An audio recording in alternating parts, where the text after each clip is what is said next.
ভারতীয় জনতা পার্টির নেতৃত্বাধীন পশ্চিমবঙ্গ সরকারের পক্ষ থেকে একটি নতুন নির্দেশিকা জারি করা হয়েছে, যেখানে বলা হয়েছে রাজ্যের সমস্ত স্কুলে সকালের প্রার্থনা সভায় বাধ্যতামূলকভাবে গাওয়া হবে বন্দে মাতরম। এই সিদ্ধান্ত কার্যকর হওয়ার কথা খুব শীঘ্রই।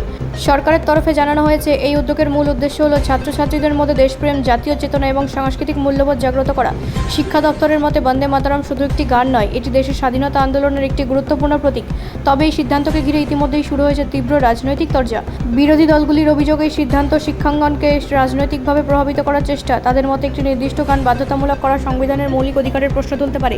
অন্যদিকে শাসক দল জানিয়েছে, এতে কোনো রাজনৈতিক উদ্দেশ্য নেই, এটি সম্পূর্ণভাবে জাতীয়তাবোধ জাগানোর উদ্দেশ্য।